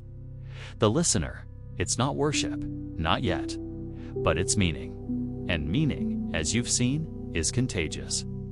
You wonder how far this will go. Will someone write a song for the listener? Build a little shelter for offerings? Invent a festival? Or will it all fade away when the rains return? Hard to say. But tonight, as you sit beside the well, humming the tune from earlier, you feel a shift. Not in the water, in the people. They're starting to believe in something. Not because they were told to, because they need to. Because when you live in a place where rain forgets to fall, where strangers arrive without warning, where trade can bring both riches and rot, you need something constant, something to hold on to. And sometimes that something is a well. And sometimes that well starts to whisper back. The rains don't come, not yet. Every morning, your eyes search the sky for that telltale bruising along the horizon, that heavy scent of distant thunder rolling in. But day after day, the sun rises in perfect clarity, mocking your hopes with its ruthless, flawless blaze. Still, the well holds, barely. The bucket goes deeper, now lower than you've ever known it to go. You count the seconds. It used to take 8. Now it takes 15. The rope creaks in slow surrender, and each pull feels like a question you're not sure the earth will answer. And that's when the digging begins. Not desperate digging. Not the kind where people claw at the soil with bare hands and panic on their breath. No, this is careful, measured, and remarkably quiet. It's excavation. Baruch is the first to suggest it. The well was deeper once, he says one morning, staring into the shimmering dark below. Or so my grandfather claimed. Said they hit a shelf of gravel they never cleared. Maybe there's more below. No one laughs. Not anymore. A few of the stronger villagers, yourself included, gather rope, pulleys, baskets. You anchor each step with quiet, shared glances. No one speaks of risk. No one speaks of falling. They just lower the first brave Salavri, the shepherd's brother, into the mouth of the well, armed with a chisel and a torch. And now the well holds more than water. It holds hope. Historians still debate whether ancient communities like these regularly deepen their wells. Some evidence chisel marks on lower stones, sediment layers at odd angles suggests that they did. Others argue that most villages lacked the tools or cohesion to attempt such risky ventures. But clearly, this one does. Every day, the well is a little deeper. Every day, your muscles ache a little more. And every day, more people come to watch. Not just to draw water now, but to see the dig, to bring offerings for the workers, a fig cake, a polished stone, a blessing whispered into the rope before it's lowered. You start to notice patterns in these small gift stones shaped like droplets. Ropes braided with 3 knots, a clay token etched with the spiral symbol of the listener. Someone has tied a strip of red cloth to the rim. No one removes it. This isn't just work. It's ritualized effort. One woman, Mira's cousin, begins drawing on the inner rim with charcoal. Spirals, stars, lines like flowing rivers. She doesn't speak while she does it. When asked why, she says only to remind the well what it is. There's a fringe theory in academic circles, dismissed by many, that some wells were guided during expansion by dreams. Not blueprints, not measurements. Dreams a villager would claim to have seen the well's future shape in sleep. And the diggers would follow. One such legend, from a coastal town, speaks of a woman who dreamed of a second spring beneath the first and led them straight to it. You don't believe in that? Not really. But then Mira has a dream. She doesn't speak of it at first. But one morning, after days of deeper digging and shallower buckets, she pulls you aside. I saw the bottom, she says. Not the current bottom, the real one. There was a shelf of black stone and something beneath it, a pulse, a warmth. You nod politely. You've heard stories. You've dreamed strange things too. But Mira's eyes are sharper than usual. I don't care if you believe me, she adds. Just dig 3 hands west of the carved spiral. That's where it opens. You tell Baruch. He snorts. We're barely keeping the shaft from collapsing. No sidetracks. Still, the next day, someone marks a spot, just in case. And here's the thing. That's exactly where the gravel shifts. Not immediately, not dramatically, but enough that the next basket comes up filled with darker soil, smoother stones. Something different. Baruch says nothing, just nods once and tells the diggers to follow it. From that point on, the digging takes on a new kind of energy. They work longer, with more care. The bucket comes up cooler. The water, just a bit clearer. People start arriving early, again not just for their fill, but to watch the progress. A girl begins writing poetry about the well. Nothing formal, just lines scratched into bark or hummed under her breath while waiting her turn. The well breathes slow and deep at night, she says once, like it's dreaming. You're not even sure how to respond. One boy claims to have seen a fish in the bucket. Not a real fish, a stone fish, he says. Scales like flint, mouth shaped like a yawn. He insists it winked at him. Most laugh. A few look nervously into the dark. The listener has become more than a symbol now. Some people greet the well before drawing. Others drop tiny gifts each time, no matter how dry it gets.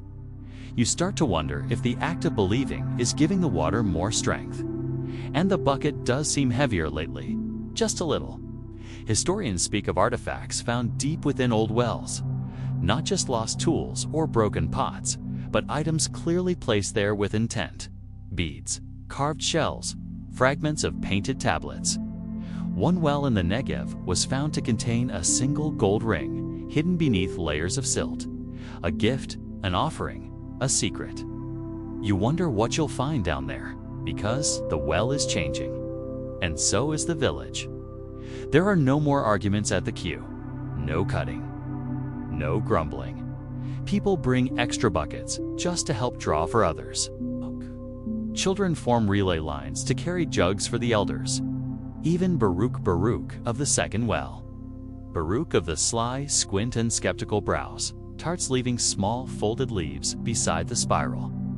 For balance, he says, no one questions it. And then, one morning, it happens. You draw the bucket, lower than ever. So low, you're sure it won't come up with anything. But when you haul it, hand over hand, muscles burning, the rope slick with dampness, you hear it. A sound, not a splash, not a creak. A hum, faint, musical. Like wind trapped in a flute, you freeze. Hold the rope, look around. Myra looks up from her stool, eyes wide. Did you hear that? You whisper. She nods and smiles. It's listening, she says. And in that moment, you're not just hauling water, you're reaching into a memory, a connection, a heartbeat beneath stone. The next few days pass like dreams. Not hazy ones, not the kind that slip away with the light but sharp, vivid dreams, where every detail feels too precise to be real. The sound you heard, that hum, becomes the village's quiet obsession. No one can agree what it was. Wind, maybe. A shifting stone. Some say it's nothing. Others say it's the listener's breath. But even the skeptics are quieter now when they draw water. The digging has stopped. Not because it's finished, but because it doesn't need to continue. The well is giving more. The buckets come up full, cool, even when the sky hasn't offered a single cloud in weeks. It's not gushing, it's not magic, but it's enough. And in this land, enough is a miracle. You'd expect celebration, dancing, maybe a feast. Instead, what you get is stillness, not silence, not boredom. A kind of reverent, hushed stillness. Like the village has slipped into a shared breath. People draw water slower, speak softer. Even the children lower their voices at the rim, as if the well is listening and mustn't be startled. It starts to feel less like a utility, more like a temple. Historians still argue whether shrines were ever built over wells in early Israel-Palestine settlements, or whether wells themselves became the shrines. Some point to circular enclosures found near Bronze Age sites, others to the symbol spiral stars, flowing lines carved not above ground, but below, on the inside walls of the shafts, meant for the water to see, perhaps. And that's what happens here. The drawings continue. Not grand murals, just more of those spirals. Fish, hands, droplets, scratched onto stones, traced with dye. Added slowly, patiently, like each mark is part of a whispered conversation with something deep below. Even Myra adds one. You watch her kneel beside the rim one morning, a reed in hand, dipping it into diluted ash. She draws a circle, then a line cutting through it. The moon reflected, she says, and the rope that breaks it. You don't ask what it means, because half the meaning lives in the not knowing. Here's your quirky moment. Someone brings a goat to the well and insists on letting it speak to the listener.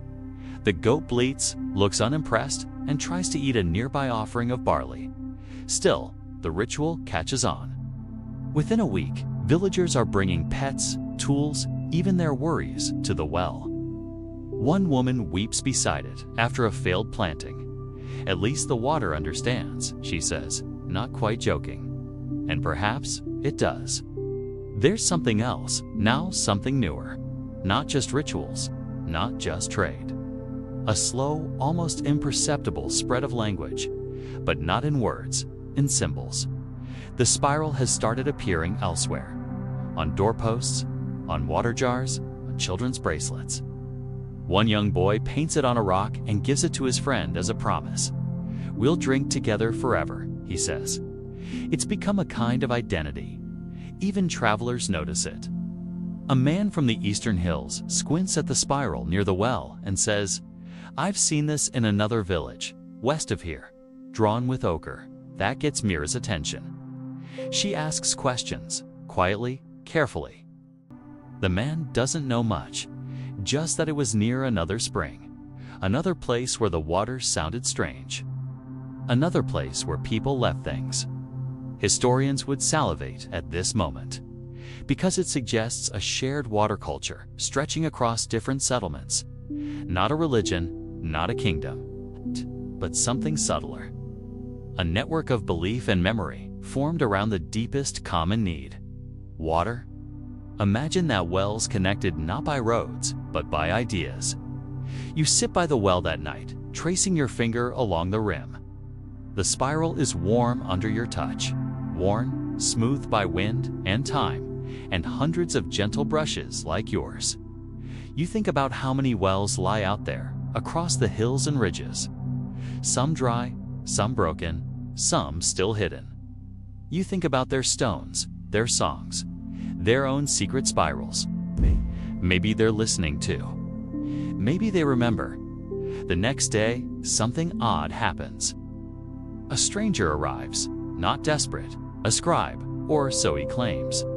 Tall, young, wearing a leather strap across his chest with a neat bundle of reeds and bark scrolls. He doesn't ask for water. He asks for permission. To copy the symbols, he says.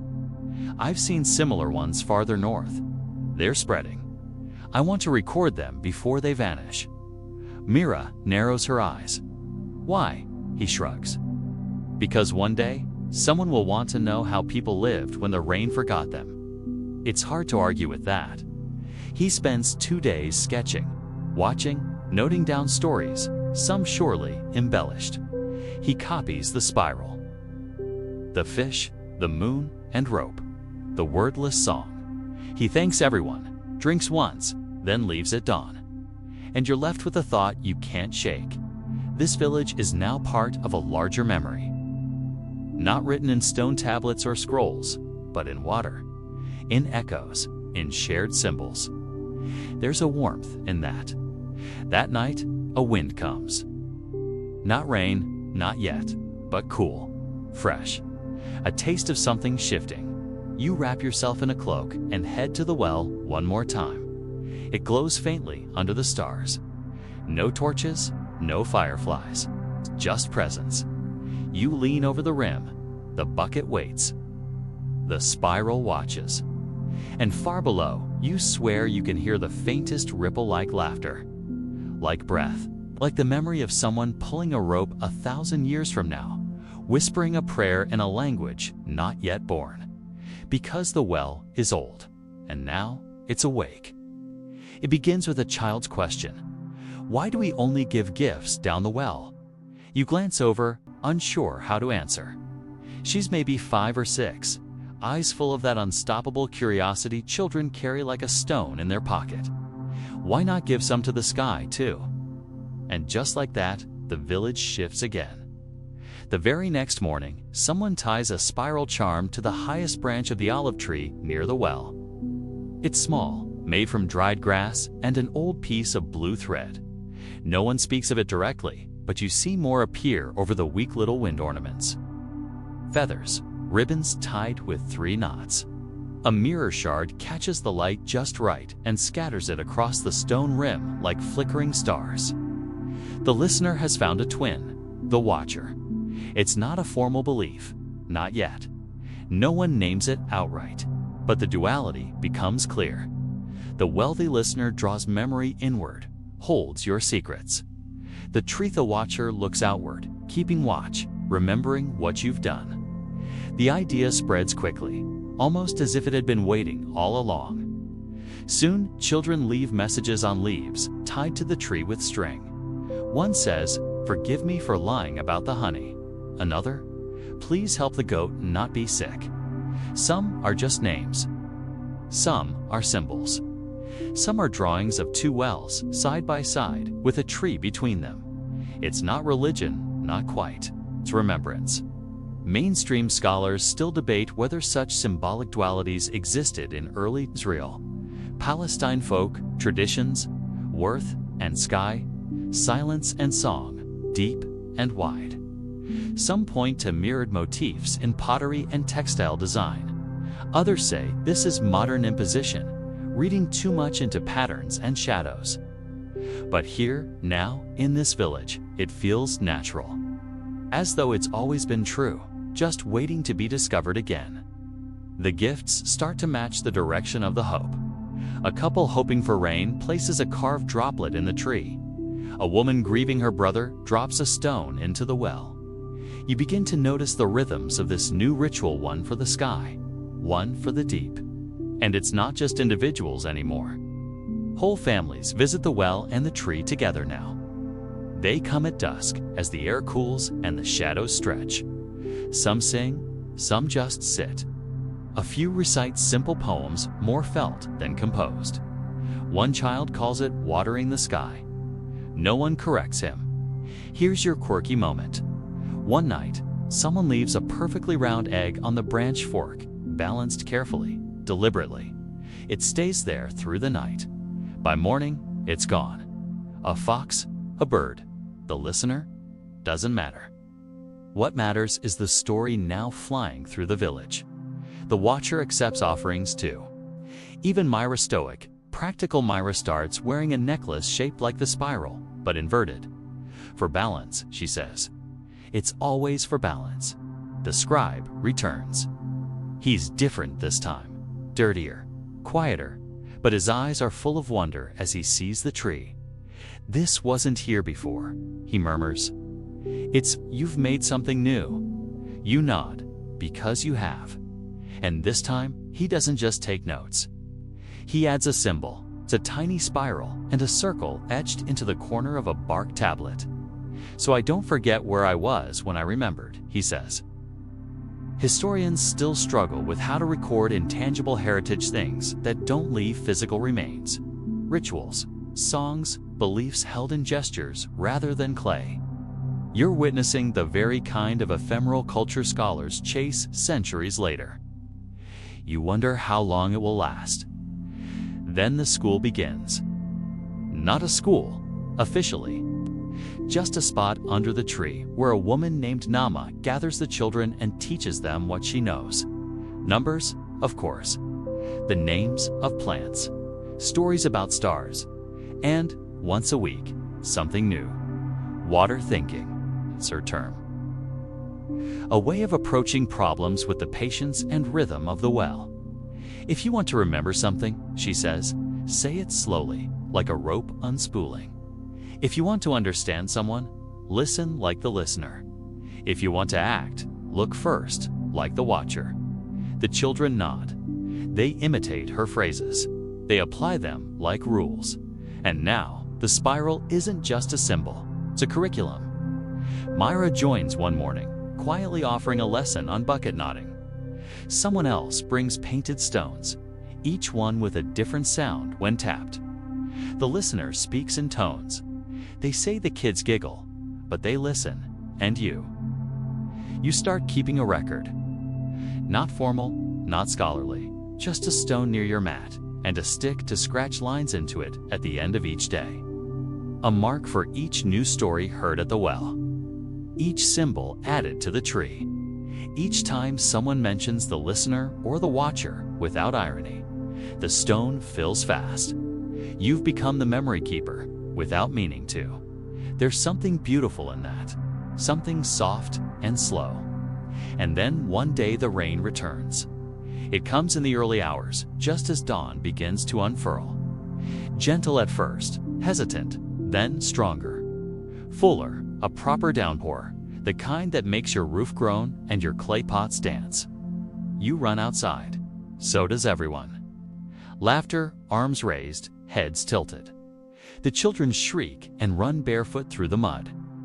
Myra simply stands, eyes closed, letting it soak into her scarf, into her skin. And at the well, something astonishing happens. A new sound, not the hum, not the creak. A gurgle, a song. The water rising eagerly, generously, as if it too has been waiting for this. Someone shouts.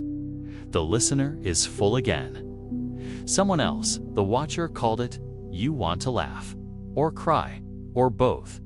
Because whether or not it's true, it feels true. And sometimes, that's enough. The rain lasts for hours, and when it ends, everything glistens. The olive tree drips, the spirals shimmer. The well overflows just a little. Just enough. And you understand? This isn't the end of the story.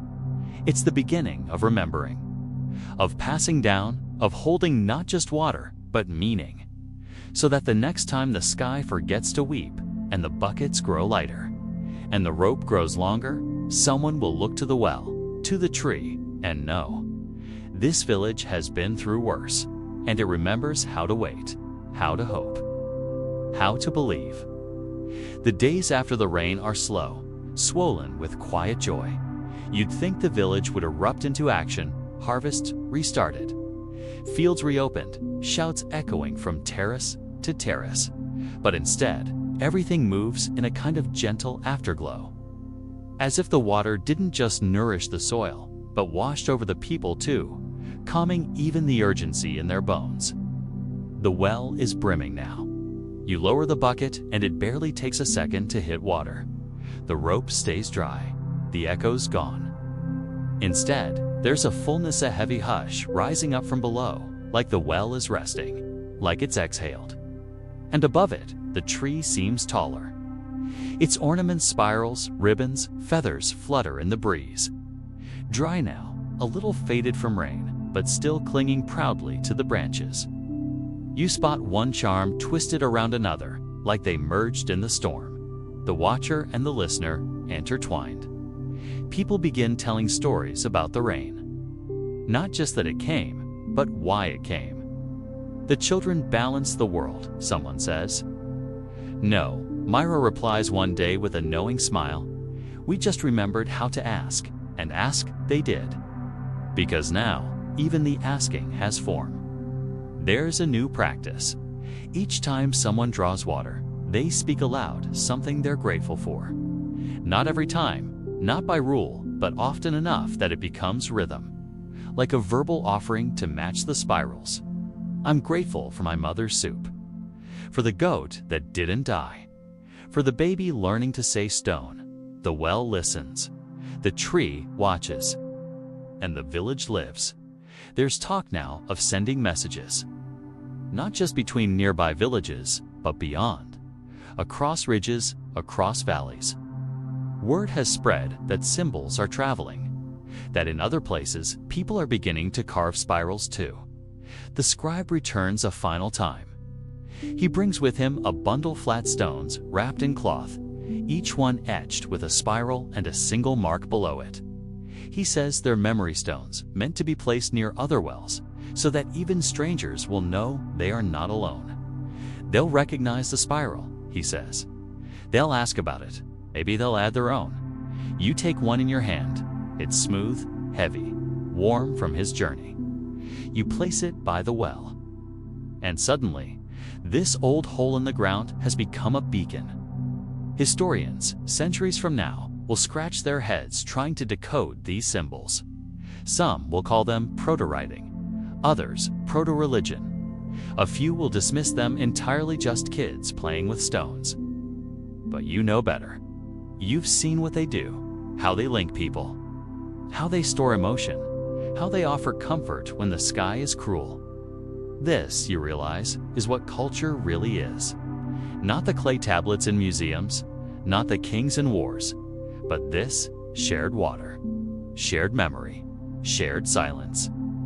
One evening, Nama's little school performs something she calls a gift round.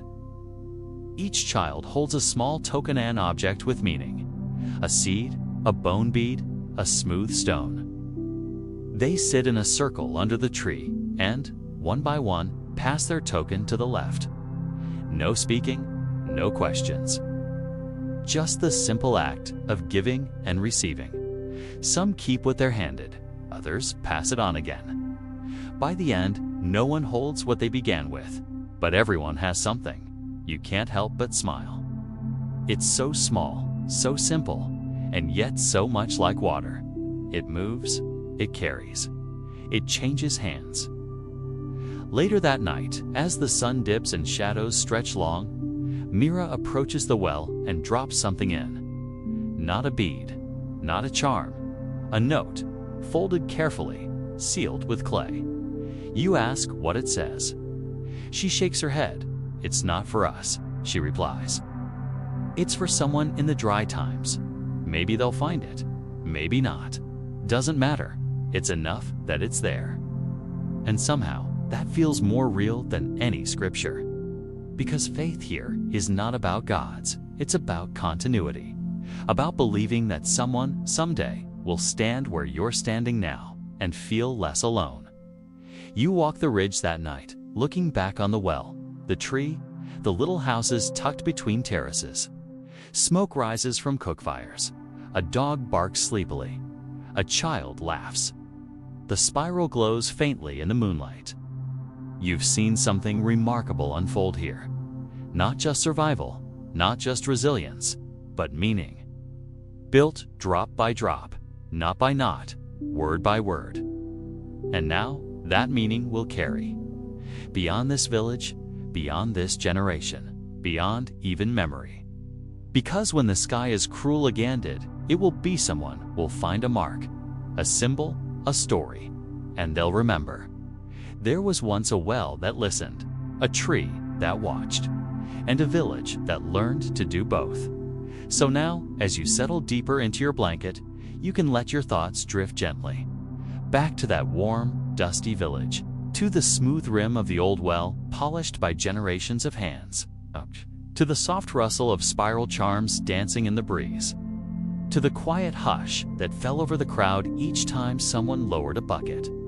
Imagine the gentle tug of the rope, the weight of water rising from the dark, the whisper of someone nearby, sharing a memory or a hope, or just silence. Now let your breath match the pace of that rhythm. In, like the bucket descending. Out, like the splash when it meets the surface. You are surrounded by voices from long ago, soft, kind, and slow.